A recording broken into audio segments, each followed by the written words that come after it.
Olá para você, hoje estamos em Bandeirantes, aqui no Mato Grosso do Sul, Fazenda Santa Laura, propriedade com 465 hectares e que é uma referência em integração lavoura e pecuária, né, Thay? Isso mesmo, você vai saber como essa fazenda transformou a pecuária intensiva num sistema integrado e olha, ainda saltou a produção de 400 para 2.500 cabeças. Legal, a gente vai conversar com o Guilherme Gonçalves Fonseca, que é sócio da Burg, que é uma empresa de assessoria agropecuária. Ele também é engenheiro agrônomo.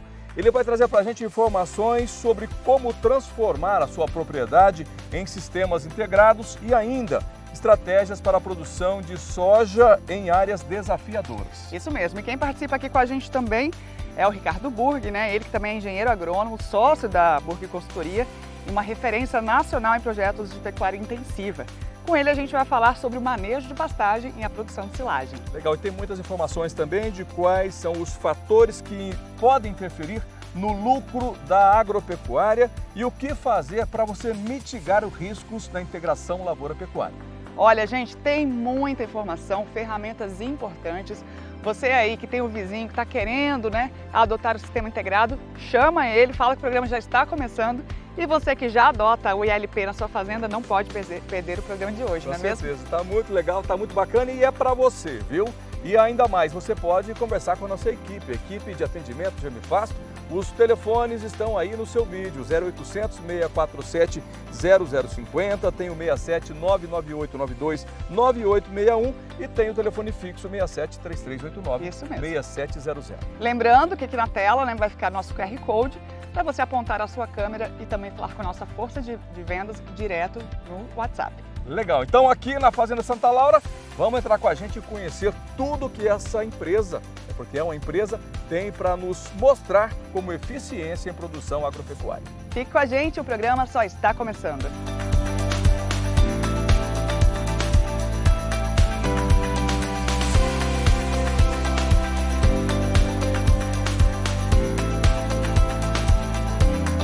Olha que bacana você vendo imagens aí da Fazenda Santa Laura, que fica aqui em Bandeirantes, no Mato Grosso do Sul.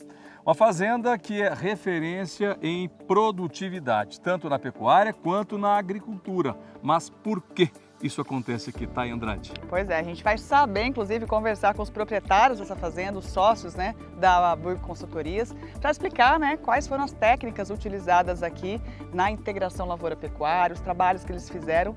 E a gente começa já esse programa, batendo um papo aí com o Guilherme Gonçalves Fonseca, ele que é engenheiro agrônomo e também um dos sócios aqui da Burg Consultoria. Tá certo. Olha, o programa de hoje quer mostrar para você como é possível ser eficiente na produção agropecuária, tanto na agricultura, como a gente está vendo aqui, uma produção de soja, e também na pecuária, produção de proteína vermelha através da bovinocultura.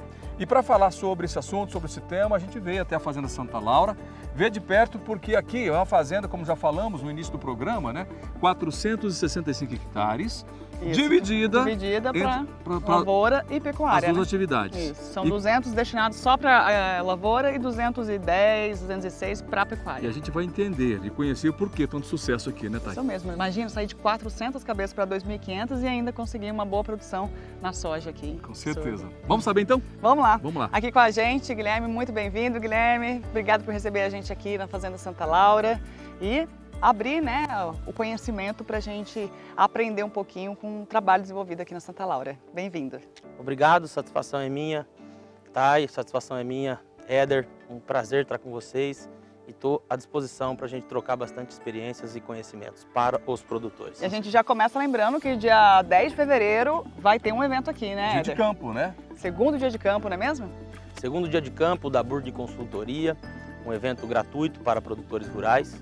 No dia 10 de fevereiro teremos várias estações técnicas, assuntos bem pertinentes da atualidade, tanto da parte pecuária como da lavoura, e o principal que a gente pretende mostrar para a turma é a sinergia entre os processos produtivos. Bacana. Legal. Bem bacana mesmo, viu? E a ideia é justamente apresentar para os nossos telespectadores, clientes da Gemi Pasto, aquilo que a gente fala nos nossos programas, que é possível intensificar a produção desde que tenha conhecimento. Isso, produzir mais numa área menor. É possível, a gente Mais vai com contar. menos é possível sim. Isso né? mesmo. E olha, a gente falou aí, né, dos eventos que vai acontecer e um dos assuntos que será abordado é esse aqui que a gente vai tratar agora com o Guilherme, que é a produção, desafios, né, da produção de soja em áreas desafiadoras. E a gente já começa trazendo, então, um panorama sobre a realidade da fazenda, não é mesmo, Éder? A gente vê uma evolução, né? A fazenda aqui já teve produção de 62 sacas por hectare, a média, eu acho que nesse tempo que vocês estão trabalhando, são 55 sacas, enquanto uma média aqui na região são de 49 sacas, né? Aqui No estado, né? No estado, né? E a gente tem aqui um case de sucesso que é baseado em conhecimento, né, Guilherme? A gente trabalha com bastante afinco a favor tanto da lavoura como da pecuária. E os processos sinérgicos, eles dependem de várias intervenções que eu estou à disposição para discutir com vocês. Tá, e é isso que a gente quer saber, né? Quais são essas intervenções que vocês fazem aqui na fazenda para ter aumento de produção, né? Para a gente começar até, lembrando, né, que a gente já falou, a fazenda tinha como atividade principal a pecuária. Em que momento que vocês viram a necessidade ou uma estratégia de adotar a integração aqui dentro? Tá, e basicamente a soja ela é uma ferramenta no sistema de produção. Isso não quer dizer para a gente que ela não tenha que dar lucro. O objetivo de soja é dar resultado financeiro no bolso do produtor. Porém, quando a gente analisa hoje uma área degradada de pastagens, aproximadamente aí R$3.000 por hectare é para você transformar essa área de pastagem numa pastagem produtiva. E hoje nós temos custo de produção de soja de R$7.000 a R$7.500 por hectare, que nos permite uma produção de primeiro ano razoavelmente baixa, que seja 35 sacos, e basicamente isso se paga dentro do sistema. Então, a soja como ferramenta, nós entendemos como as aberturas, né?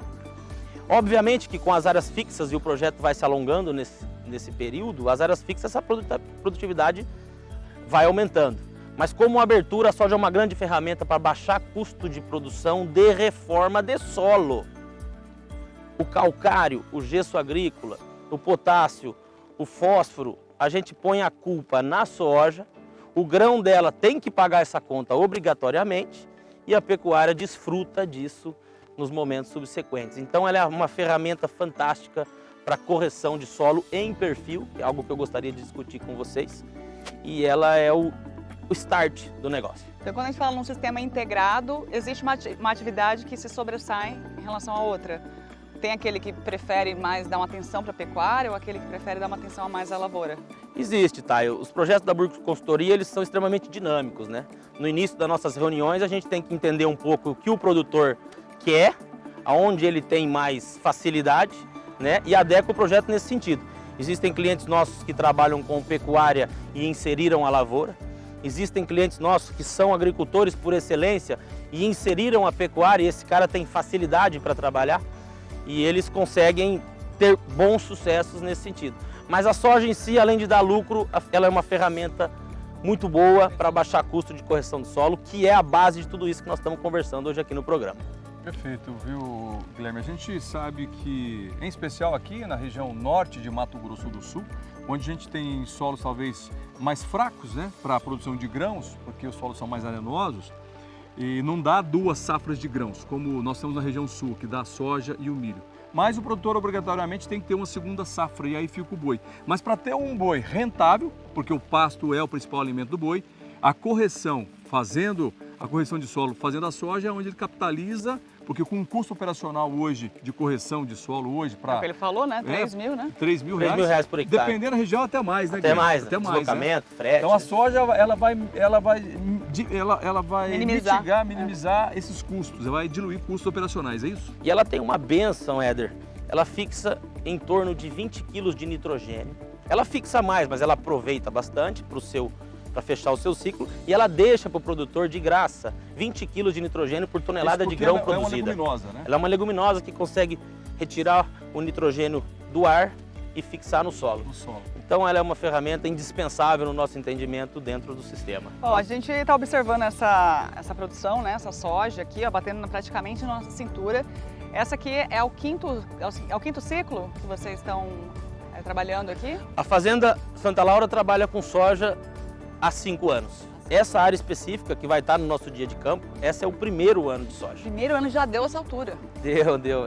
A gente está esperando aqui em torno de 60 sacas em primeiro ano, mas tem muita coisa para a gente discorrer sobre isso. A gente trabalhou com palhada, nós fizemos o perfil de solo, é uma área de desafio mesmo, por isso que o nome da nossa palestra, da Estação Técnica, é bem interessante, porque nós estamos aqui numa área com 8% de argila, sendo os 90% de areia, porque tem uma fração de silt, tem uma boa fração de areia grossa. Então são áreas com um grau alto de dificuldade. E além disso, nós não estamos numa altitude ideal, né? Nós estamos aqui em torno de 600 metros de altitude. Tudo isso compromete a safrinha, como o Éder comentou. Então, perfil do solo é a solução, é fundamental nesse tipo de integração. Ô, Guilherme, a grande pergunta que o produtor às vezes tem, né, que a gente gostaria até de responder, é se esse modelo aqui dá lucro, se ele é viável, se ele é rentável. Até que ponto compensa, né? Quando você intensifica, Éder, o caminho ele é vencedor, porque você consegue diluir muito os seus custos fixos, que é uma conta que você tem que pagar, independentemente do quanto você está produzindo, né? Agora, a questão de mercado, temos muita ferramenta para travar preço, né? Não só em bolsa, como exemplo na pecuária, o boi subiu, você vende, mas repõe. E na soja da mesma forma, né? Dólar subiu, é hora de vender, dólar baixou, é hora de comprar o fertilizante, né? Então, o ganhar dinheiro depende muito do tino comercial também do produtor. Hoje, infelizmente, o produtor brasileiro não consegue trabalhar mais só porteira para dentro, né? E voltando um pouquinho sobre essa história, né, de quando vocês iniciaram a produção de soja aqui. No primeiro ciclo, você até comentou comigo nos bastidores, chegou a tirar 43 sacas por hectare. Que trabalho que foi realizado desse período para cá, para vocês conseguirem o resultado que tem hoje? Quais foram as ações realizadas aqui na Santa Laura? Basicamente, tá? Nós fazemos sempre análise de solo, tudo é baseado em números, né? Não pode existir o achismo. Nós hoje estamos tentando corrigir o perfil do solo até 60 centímetros, né? Quimicamente e fisicamente. Fisicamente nós temos opções dos subsoladores, escarificadores. Quimicamente é a análise que vai nos contar, mas o calcário é algo indispensável. O gesso agrícola consegue descer esse enxofre e também o calcário para as camadas inferiores. Tirando o alumínio, que é o principal, favorecendo as raízes. E fisicamente os subsoladores. Então a gente tenta criar condições para a raiz descer. Nisso os veranicos são minimizados. Isso a gente não controla, mas eles são minimizados. E a oportunidade de quem fez isso ter altas produtividades em detrimento ao vizinho que não fez isso no veranico é muito grande. Então nós procuramos criar uma caixa d'água embaixo desse solo para favorecer as radicelas que estão lá embaixo e buscar essa umidade nessas áreas desafiadoras que o Éder comentou. Isso quer dizer, então, que o produtor pode interferir, sim, na produção, né? Ele pode interferir nos sistemas, independente de como está a situação do perfil do solo dele, desde que, claro, tenha tecnologia para isso e busque essas soluções, né? Ou seja, buscando apoio técnico para isso. É fundamental, né, Éder? É fundamental o apoio técnico. A Thay comentou dos 43 sacos, de fato, o nosso primeiro ano foi 43 sacos. E naquele ano especificamente o custo de produção era 35, né? Então, no primeiro ano ela deu lucro. Agora, em áreas fixas, tá? Um produtor que já está no seu 5º ano, trabalhando correto, nós temos dados na nossa empresa até de 80 sacos por hectare. É um limite máximo.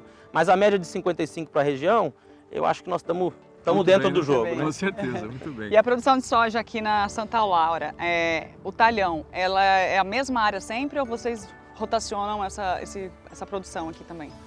O nosso projeto ele tem um fluxo de caixa de 10 anos.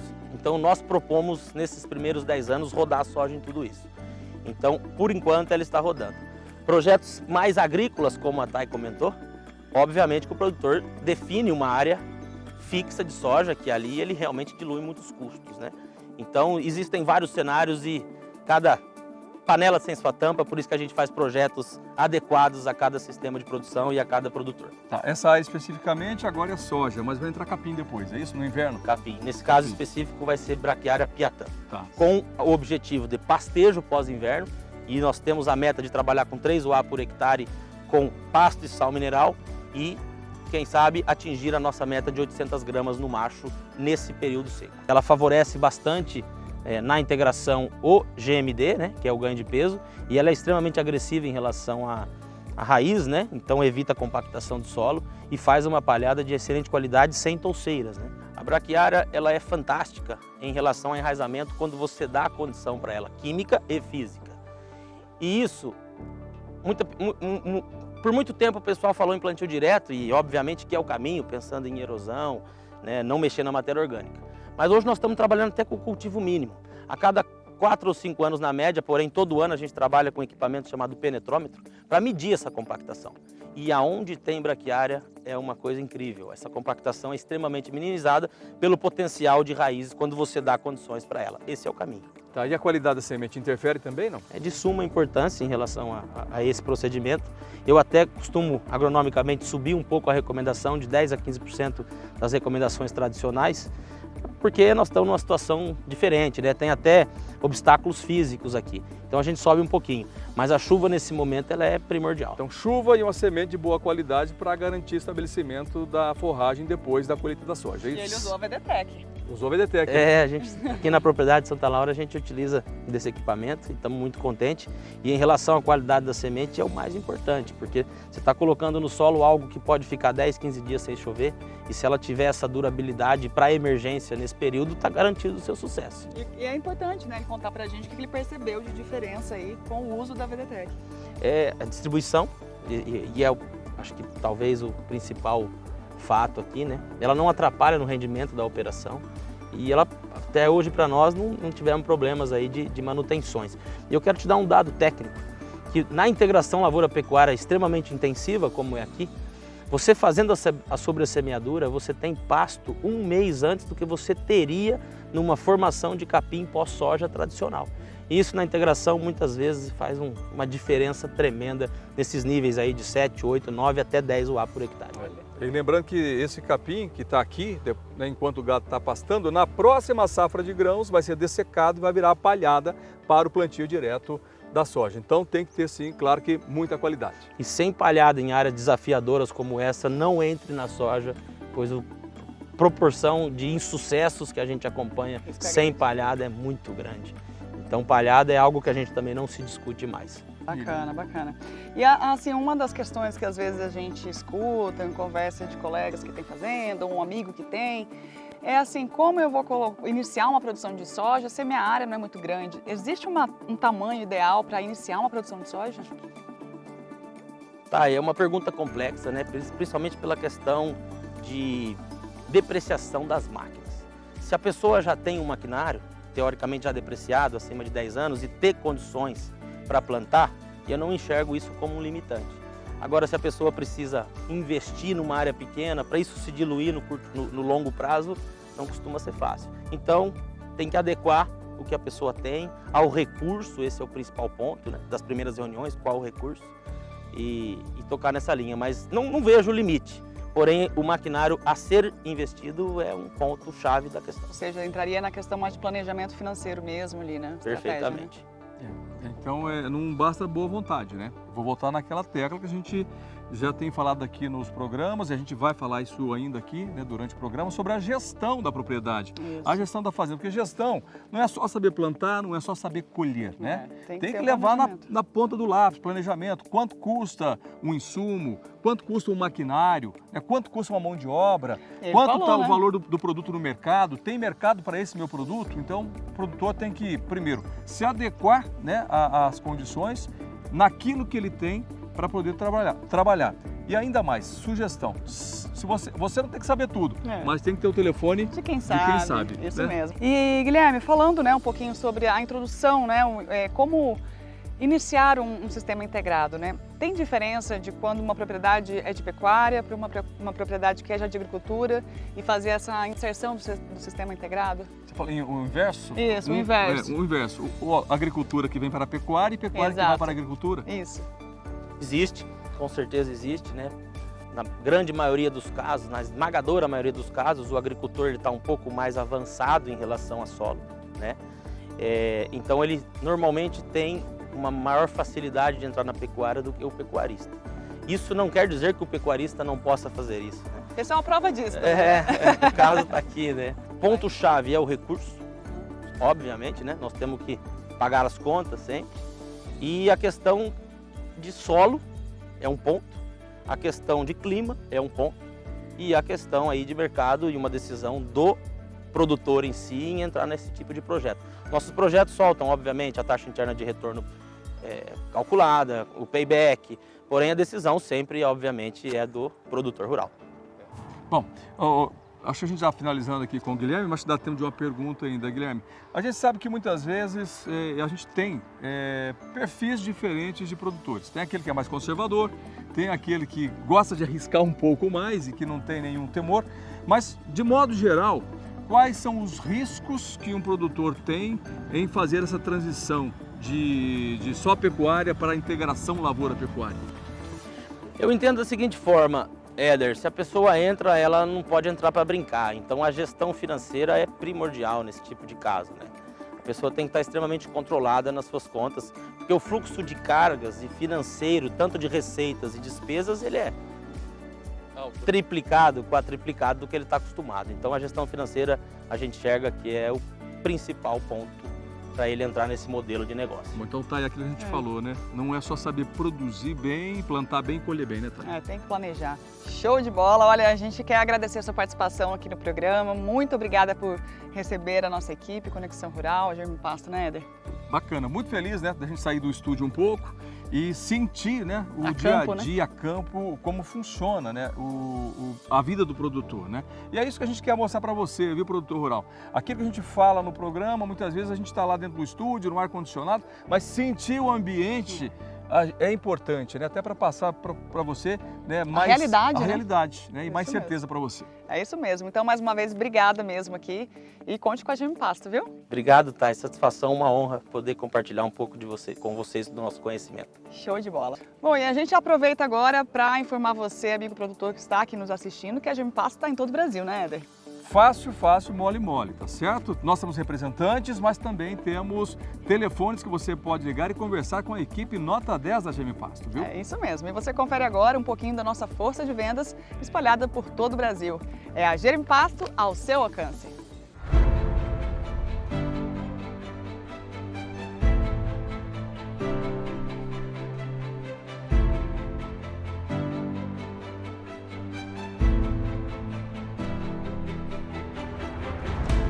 Sou Marcos Antônio Barbosa, sou consultor técnico de vendas da Casa da Lavoura, situada em Douradina. Estamos nesse mercado de Douradina há mais de 20 anos, né, atuando no ramo de vendas de sementes, de soja, milho, pastagens, né? E temos como parceiro a Germe Pasto, né, sementes de pastagens, onde trabalhamos em parceria. Dentro da Casa da Lavoura a gente tem produtos como sementes, né, VDTech, que é um produto inovador da Germe Pasto para distribuição de sementes a lanço, né, de pequenas sementes. E para o amigo produtor aí que queira mais informações, né, sobre os nossos produtos, estamos disponíveis aqui em Douradina e Dourados. E o telefone para contato é o 67 99637 0222.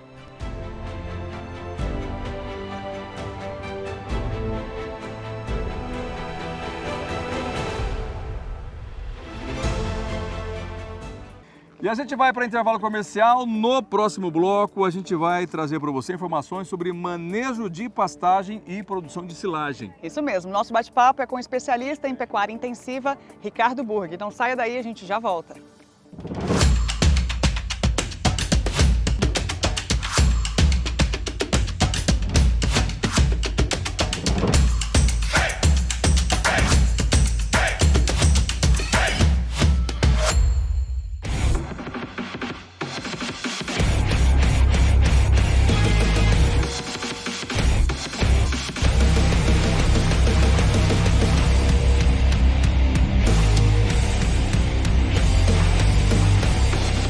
A solução que você precisa para a reforma de pastagem está na Germe Pasto. A VDTech é uma semeadora elétrica específica para sementes forrageiras. Oferece a melhor distribuição de sementes do mercado. Fácil regulagem. É versátil e econômica. A solução que você precisa para a reforma de pastagem está na Germe Pasto. Muito bem, estamos de volta diretamente aqui da Fazenda Santa Laura, em Bandeirantes, no Mato Grosso do Sul, né? Uma propriedade que é referência aí no desenvolvimento da ILP. Com certeza. Olha, você vai saber neste bloco como o uso da braquiária tem ajudado muito aqui nos resultados da produção de soja.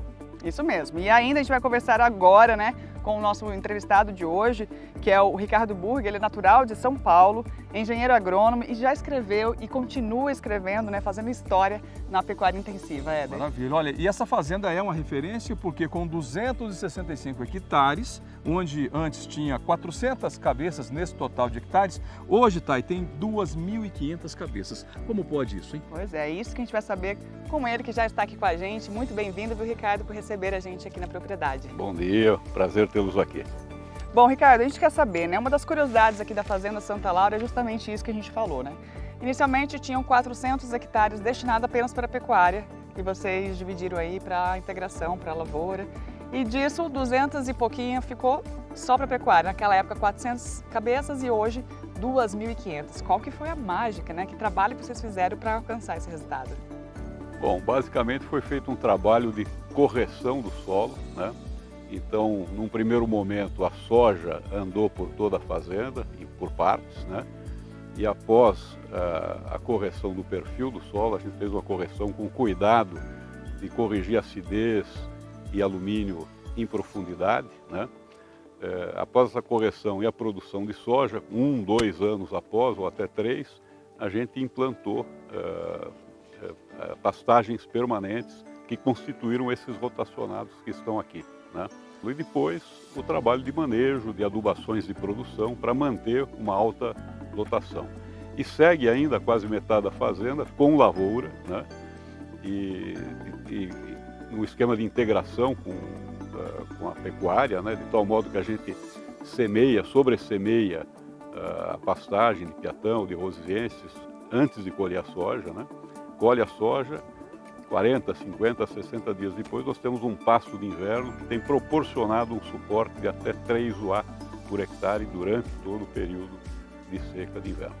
Ô Burg, a gente olhando hoje, né? Hoje olhando, parece que é fácil, mas nem sempre foi assim. Quais foram os maiores desafios que vocês enfrentaram nesse tempo, nesse período, para chegar no resultado de hoje?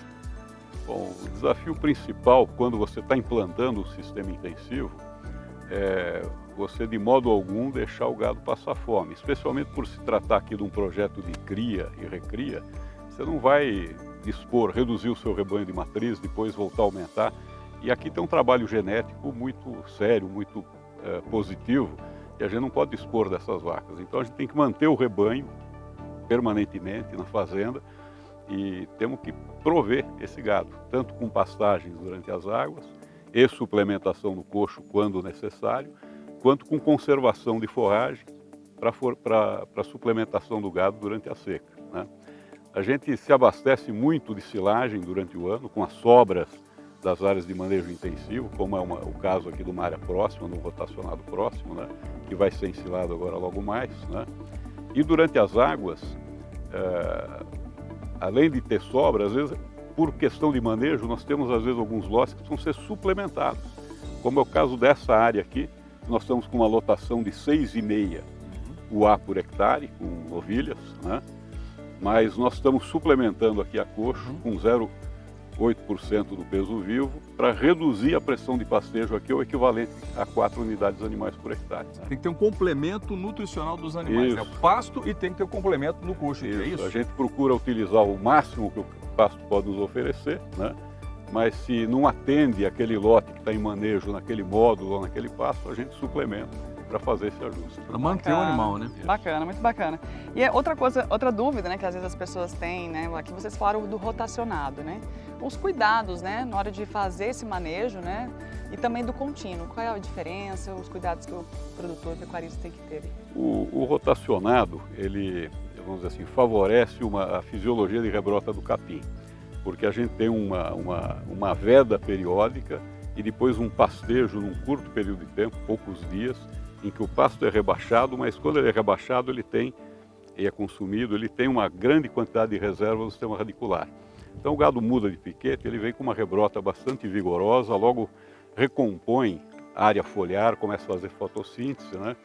E lógico que a gente suporta isso com adubações, né? Então no rotacionado isso é até mais simples do que nesse caso aqui, que é um pastejo contínuo. Nesse piquete aqui, porque temos um bebedouro ali, faz parte de um módulo rotacionado com 6 divisões. Mas esse aqui está somente com essas novilhas.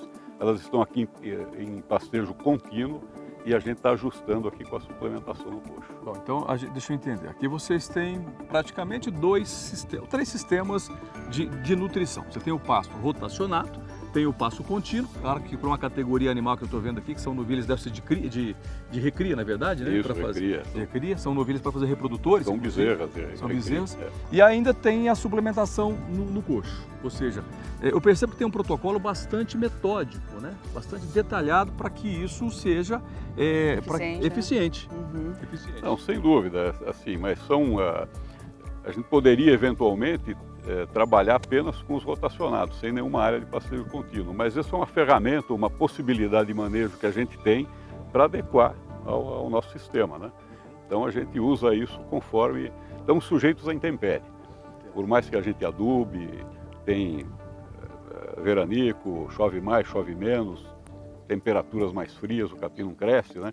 Então a gente tem que ter esses recursos, né, de se adequar à condição da intempérie, e especialmente no manejo intensivo, isso vai se tornando mais crítico, né? A gente não a gente trabalha justo com a disponibilidade de alimentos, né? A nossa válvula de segurança é um grande estoque de silagem que a gente faz todo ano. Ah, tá bom. Tá? E aí entra uma questão, né? A escolha do cultivar para essa finalidade, né? Quando a gente fala no manejo intensivo, a escolha dessa cultivar da espécie, ela influencia muito também nos resultados? Influencia, que a gente trabalha nas áreas de manejo intensivo com forrageiras capins do gênero pânico, né? Então, no caso aqui é Zuri, né? E a gente tem dado preferência para o pânico, que tem um potencial de produção muito elevado para esses suportes que a gente atinge de até 10 UA por hectare, né? Durante o período das águas. Já no esquema de integração, a gente usa as braquiárias, né? Piatã ou Rusizenses, né? Bom, no rotacionado, qual é o tempo que o animal leva para voltar no piquete? Sim, em média, alguma coisa entre 25 e 30 dias, depende muito da época do ano. Nessa época, janeiro, fevereiro, costuma encurtar esse período de descanso, né? E estende um pouco mais no início das águas e também no final do período das águas. Né? Essa adubação de mantença, de correção, é feita de quanto em quanto tempo? Assim, o plano inicial é trabalhar na faixa de 200 a 250 quilos de N por hectare ano, em até 6 aplicações. 6 aplicações, né? Durante um ano? Após o pasteiro, Entendi. Né? Durante o período das águas, né? Mas, eventualmente, a gente faz 4 no ano mais favorável, né? Quando chove mais e também sem invernar com bastante luz, a gente tem notado que pode reduzir um pouquinho a adubação nitrogenada, né? Tem um efeito de incorporação de nitrogênio atmosférico pelas chuvas, né? Bacana. Isso pode reduzir um pouquinho a necessidade de adubação. Beleza, seu Ricardo. E quando a gente fala aí do período de estiagem, né, a gente sabe que a vedação do pasto ela é uma estratégia fundamental, e outra alternativa aí é a produção de silagem, que pode ser de grãos e também de capins, né? Qual é a diferença aí em relação a custo e o que fazer para conquistar aí uma boa qualidade dessa silagem? Bom, a gente tem trabalhado fortemente com silagem de capim, né? Do ponto de vista de custo da dieta, a gente tem tido mais sucesso, tem resultado mais econômico, o custo do ganho, usando a silagem de capim ao invés da silagem de milho. Uma silagem de milho de altíssima produtividade, no ano que correu tudo bem, né? Se você colher 50 toneladas de silagem de milho por hectare, ela pode ser também bem econômica, né? Mas, do ponto de vista do risco agrícola, né? O capim praticamente não tem risco, porque você colhe e aduba e pronto. E se tiver um veranico, atrasar um pouco, você vai demorar um pouco mais para colher, mas vai colher ainda. O milho é mais sensível, jeito, né? A questão climática e a praga o também, milho né? tem um prazo de operações, de intervenções que já o capim tem que não. ser cumprido. E por isso a escolha, então, do permite capim um pouco mais de flexibilidade. E por isso, então, a escolha de fazer silagem de capim, por conta dessa questão também de menor risco. Outro aspecto é que tem uma tendência forte de usar uma proporção de grãos elevada na dieta, né? E eu preciso de uma fibra que estimule a ruminação. A silagem de capim ela é só fibra, não tem grão ainda, né?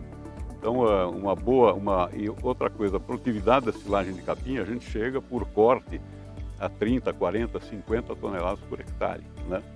Então eu consigo fazer, por exemplo, 3 cortes e produzir 80, 90 toneladas de silagem em 3 cortes. Numa área de silagem de milho eu vou fazer 30 ou 35 se eu fizer 2 lavouras de milho, eu vou fazer 50, né? Então eu produzo mais silagem para mais cabeças no mesmo hectare, né? Então numa fazenda como essa, que é pequena e está super intensiva, eu preciso que as minhas áreas de silagem sejam o mais produtivas possível. Legal. Olha aí as orientações e dicas, né, que acontecem aqui na Santa Laura, de repente pode ser uma alternativa aí, né, para quem está ainda buscando uma luz no fim do túnel. E é interessante, né, Thay, é que é uma área, se a gente considerar o tamanho das áreas aqui do Mato Grosso do Sul, né, a gente poderia considerar que é uma área pequena, né, mas ela é muito intensiva, né? É uma área de 465 hectares, mas com uma intensidade muito grande, né, de produção. Soja, boi e boi entrando e saindo, tanto animais para reprodução quanto animais para o abate, ou seja, é alta eficiência.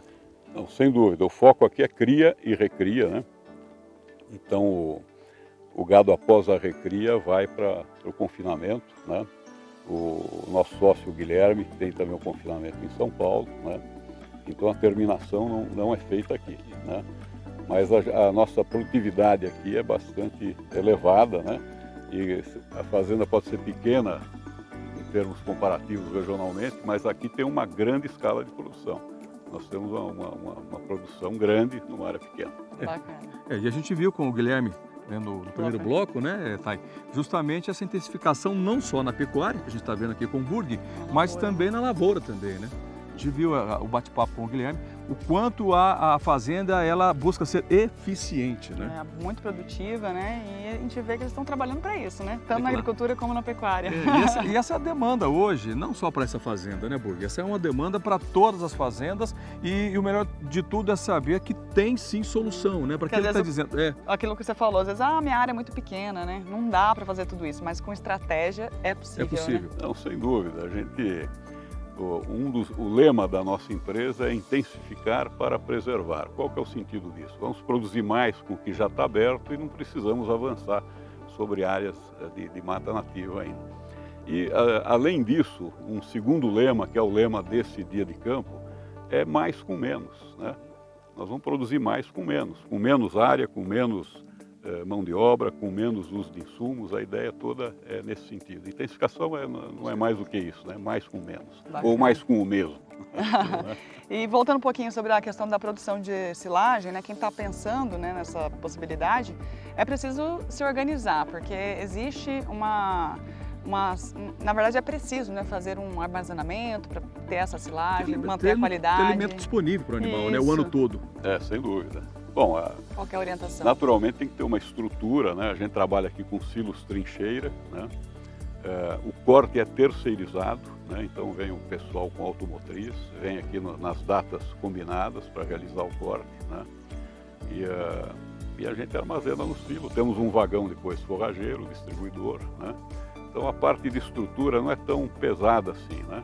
O silo trincheira sem revestimento, vocês vão ver na terra, escavado na terra, mas muito bem feito, né, com piso de solo cimento, né? Então a estrutura não é tão pesada, na verdade, né? E hoje um custo de produção de silagem de capim, o custo do corte terceirizado está girando aí na faixa de 60 a 70 reais por tonelada de silagem. E o custo das adubações está na faixa de 70 a 80 reais. Então a gente faz uma silagem por 130, 140, depende muito de produtividade, né? Alguma coisa entre 120 e 180 reais por tonelada cada corte. Bom, tem aquilo que planejar, né? Planejar, você falou tudo. E aquilo que a gente sempre fala aqui no programa, né? O produtor rural, ele não tem que saber tudo, mas tem que ter o telefone de quem sabe, né? E a Burg está aqui. Para isso a assessoria é fundamental, né, Thay? É isso mesmo, tem que ter essas orientações, ligar para quem, né, tem essas informações. A Burg Consultoria, aproveitando já, né, trabalha com isso também. E a gente está vendo um modelo da propriedade. Que está dando certo, né? Que está dando certo. E ó, a gente vai dar uma pausa na entrevista aqui com o Ricardo, daqui a pouquinho a gente continua, né, para falar sobre lucro, né? Quais são os fatores, os fundamentos que interferem no lucro da agropecuária, não é mesmo? Legal, a gente tem muita coisa ainda aqui na fazenda para ver, para conhecer, né? E passar essas informações para você, né, Thay? Vamos aproveitar e dar aquela informação sobre o evento que acontece dia 10 de fevereiro aqui, Éder? Dia 10 de fevereiro. Aqui, ó, nessa câmera aqui. Isso, coloca então aí na sua agenda, dia 10 de fevereiro, um encontro da pecuária e da agricultura, mostrando tecnologias e gestão de fazenda, viu? Para dar certo também para você. É isso mesmo, é o segundo dia de campo da BCA que vai acontecer aqui na Fazenda Santa Laura, dia 10 de fevereiro, como eu falei, em Bandeirantes, Mato Grosso do Sul. Isso, onde que é a fazenda? Quem vem de Campo Grande, vira no posto São Pedro, é sentido Camapuã, né? E a Fazenda Santa Laura está bem logo assim no meio do caminho, entre antes de chegar em Camapuã efetivamente, né?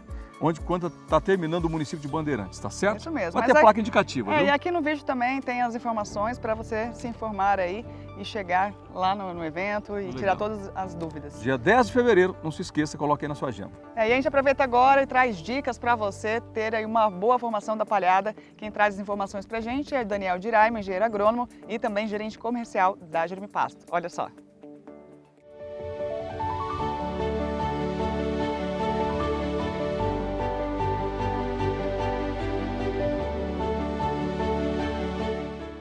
Olá, sou o Daniel Diraimo, engenheiro agrônomo, e venho aqui te dar um excelente recado, agricultor. Falar um pouco sobre opções de forrageiras, de braquiárias arrosizienses. Então, se o seu objetivo é produzir palha e palha de qualidade, você tem alguns materiais com sistema radicular mais agressivo, com uma maior produção de palhada e uma palha com relação CN maior para durar mais tempo após a dessecação. Dessecação facilitada, semelhante à rosiziense também, um pouco a mais de glifosato apenas, alguns materiais que se encaixam nessa condição e, consequentemente, vai produzir mais soja, vai melhorar a fertilidade do solo. Seria Paiaguás, BRS Paiaguás, BRS Piatã e a braquiária decumbens, antiga braquiarinha aí, conhecida por todos. Esses materiais têm porte baixo, semelhante à rosiziense, só o Piatã um pouco maior, pode ser consorciado com milho sem problema nenhum e na área solteira vai proporcionar uma boa cobertura, um sistema radicular mais agressivo do que a rosiziense e uma palha que vai durar mais tempo. Se o seu objetivo é produzir soja, é melhorar o seu plantio direto, você tem essas opções aí de forrageiras para estar substituindo rosizienses e ainda melhorar o seu sistema produtivo. Esse é o meu recado de hoje. Um abraço.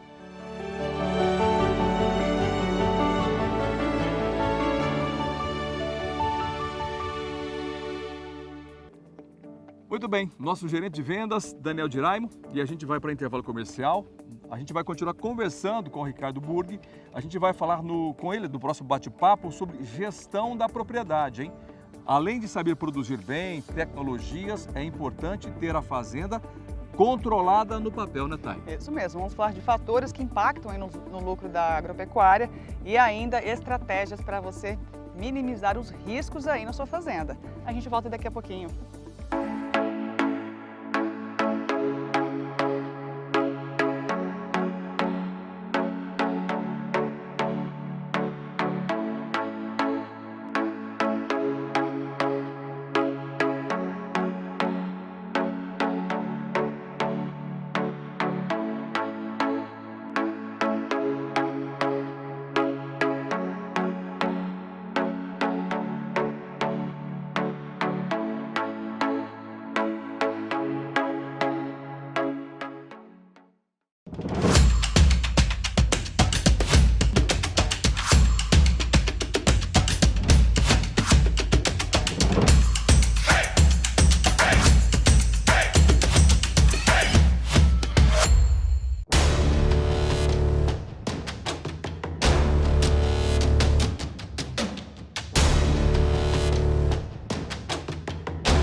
Legal, de volta e eu tenho um recado para você que está buscando tecnologia para aumento de produtividade aí na sua fazenda.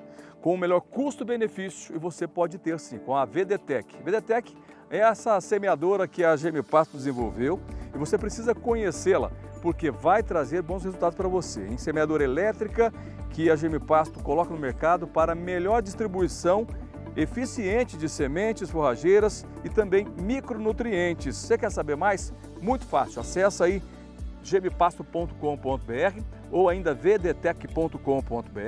Liga para a nossa força de vendas que eles vão te passar todos os detalhes e informações dos modelos disponíveis. 67 3389 6700, 67 99892, 67 9892 9861 e 0800 647 0050. Inclusive, o telefone fixo da Germipasto, esse 3389-6700, recebe mensagem via WhatsApp, tá certo? Então, fala com a nossa força de vendas que aguarda a sua ligação. E veja agora, então, o depoimento de quem já utiliza a VDTEC.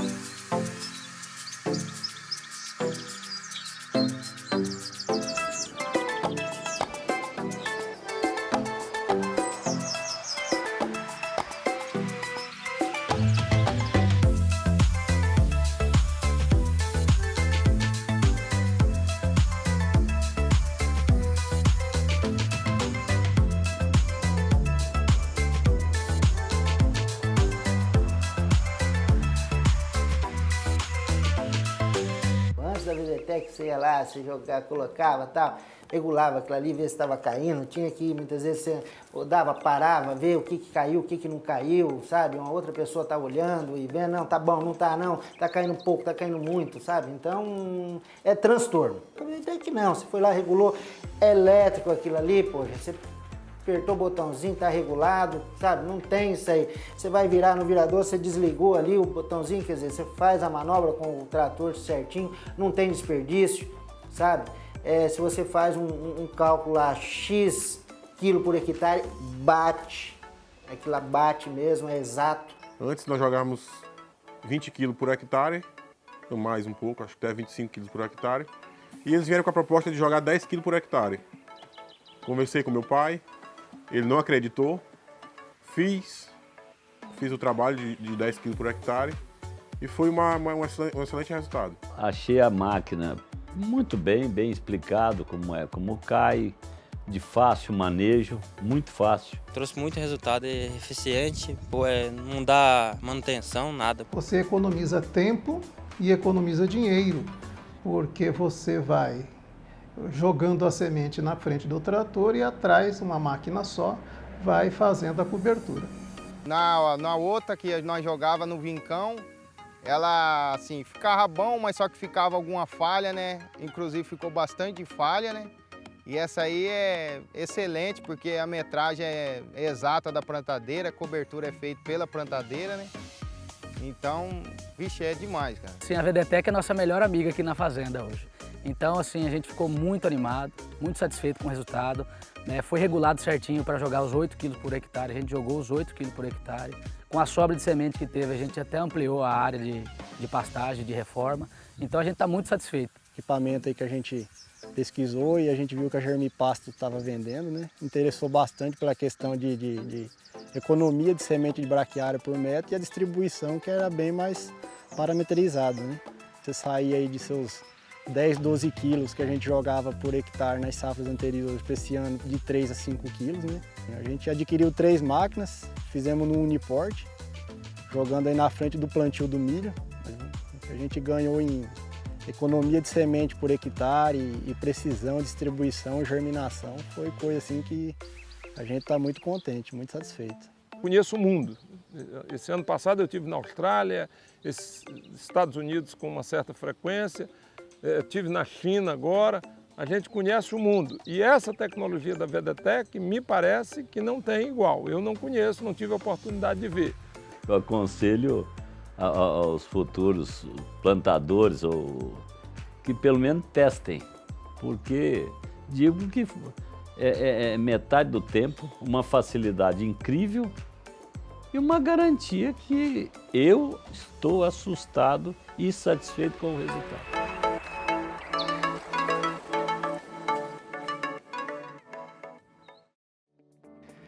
Olha, para saber mais sobre a VDTEC, acesse jermipasso.com.br e confira o portfólio das semeadoras elétricas. E a gente volta agora, um bate-papo muito bacana com ele, né? O Ricardo Burger está recebendo a gente aqui na Fazenda Santa Laura.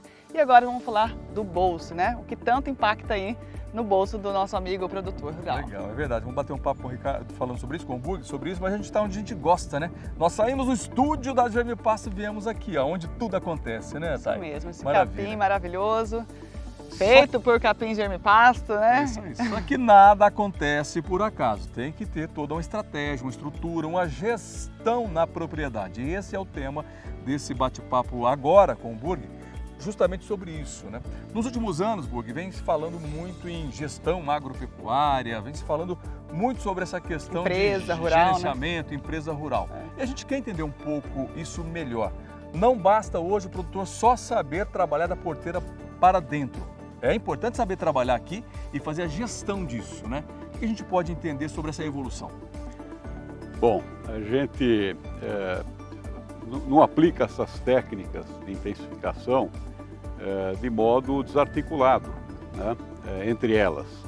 A gente, normalmente, o nosso procedimento é entender bem a fazenda, né? Fazer um diagnóstico técnico-agronômico da fazenda, discutir com o empresário, o fazendeiro, aonde ele pode chegar. A gente sugere um modelo de sistema de produção que lhe seja interessante, que tenha sentido também para o produtor.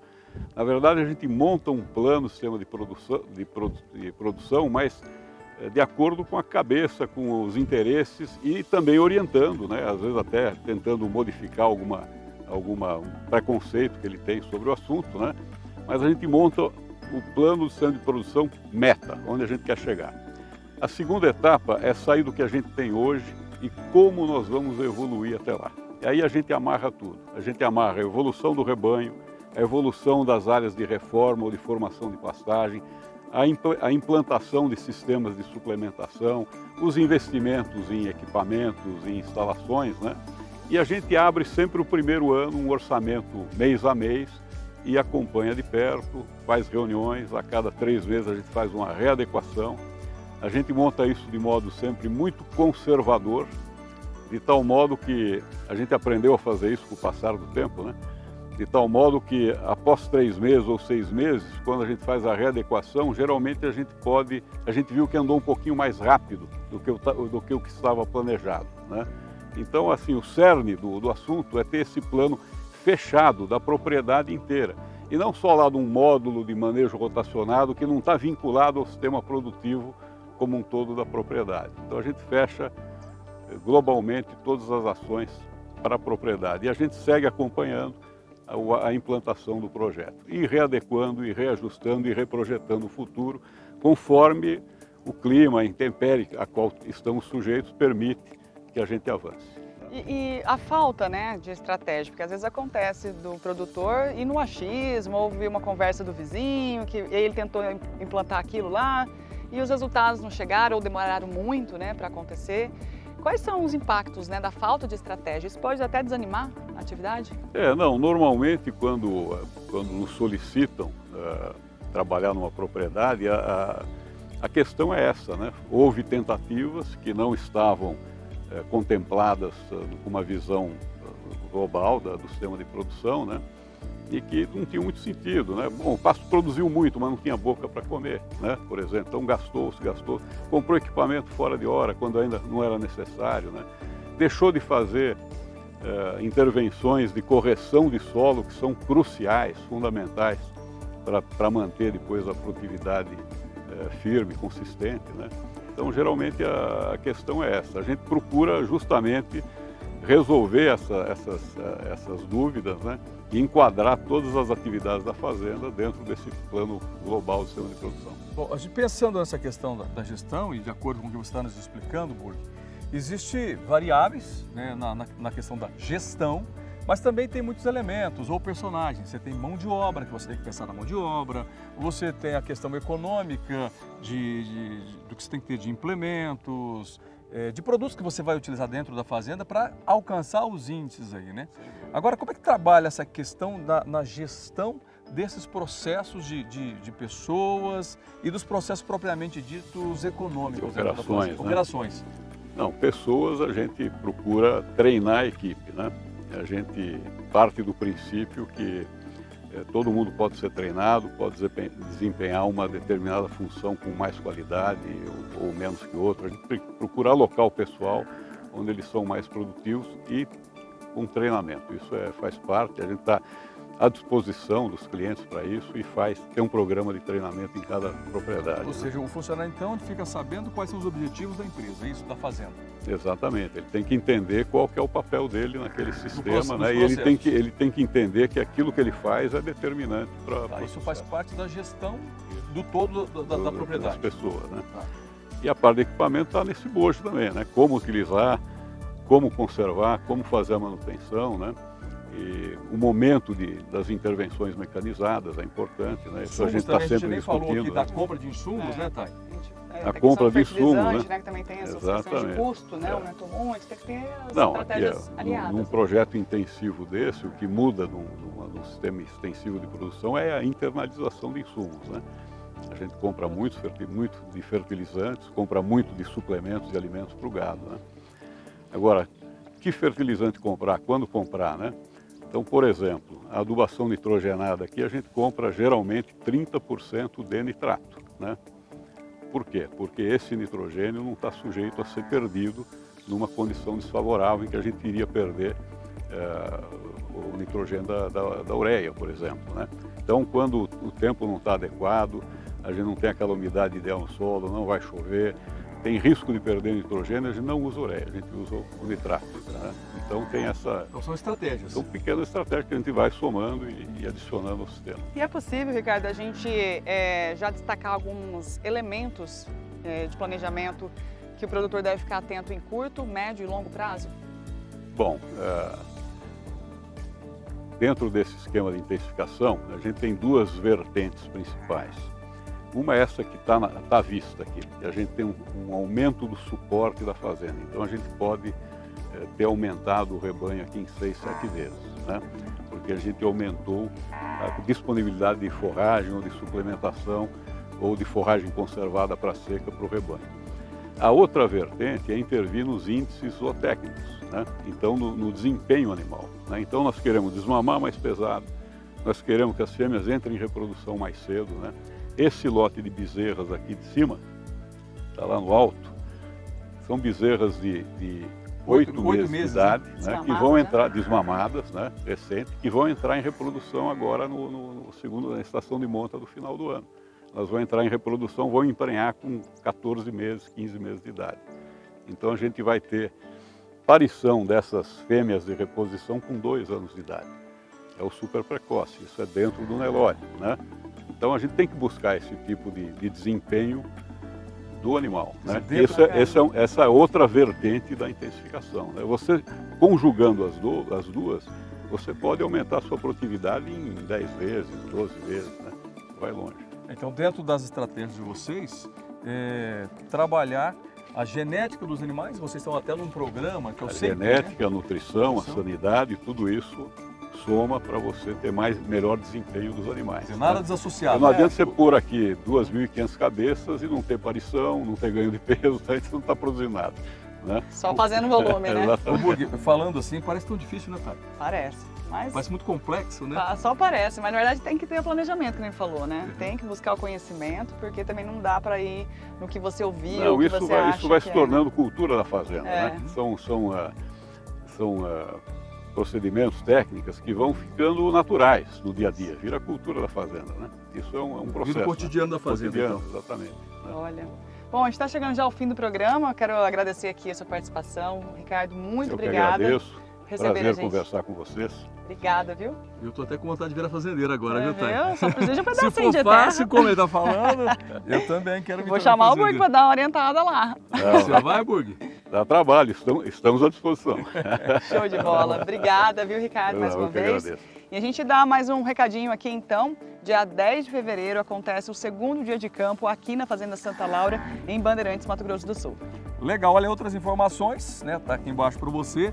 E no nosso site também da GM Pasto, gmpasto.com.br, informações de vários assuntos importantes para você. Inclusive os programas que nós apresentamos no canal do Boi ficam disponíveis também no nosso canal lá no YouTube. É isso mesmo. Então a gente fica por aqui. Muito obrigada pela sua companhia e a gente encerra com imagens diretamente aqui da Fazenda Santa Laura. Tchau, tchau e até o próximo programa. Até mais.